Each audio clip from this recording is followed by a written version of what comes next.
आगाज करेंगे लीडरशिप की कंपैरिजन से। प्राइम मिनिस्टर इमरान खान ने अपने पहले खिताब में कहा था कि मैं पाकिस्तानी कौम के टैक्स के पैसे की हिफाजत करूंगा। 2.5 साल गुजरने के बाद पीएम हाउस में नहीं रह रहे। नवाज शरीफ खानदान के 5 कैंप ऑफिस, जाती उम्रा के मॉडल टाउन के घर उन्होंने कैंप ऑफिस रखे थे और सिर्फ रायवन के सिक्योरिटी के ऊपर 200 करोड़ से ज्यादा उन्होंने पाकिस्तानी कौम के टैक्स का पैसा उड़ाया।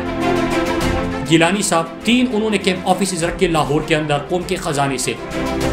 जरदारी साहब ने राटोडेरो, लाड़काना, कराची, इस्लामाबाद के घर उनको कैंप ऑफिस डिक्लेयर कर दिया और कौम का पैसा इसके ऊपर उड़ाया।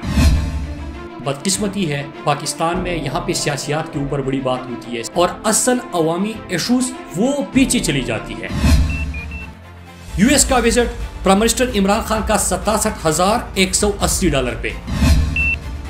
जरदारी ये दौरा करता है $7,52,688 पे और नवाज शरीफ करता है $5,49,883 पे।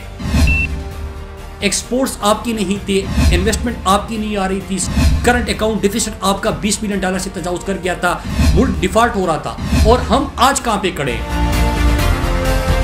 अब जब सोचे हो कि खाता है तो लगाता भी है, तो उनका आप क्या कर सकते हैं। इमरान खान कोई बाहर कारखाना नहीं बना रहे, कोई जायदादें नहीं बना रहे। प्राइम मिनिस्टर इमरान खान कौम के एक एक पैसे का मुहाफिज है। खुद फैसला कीजिएगा।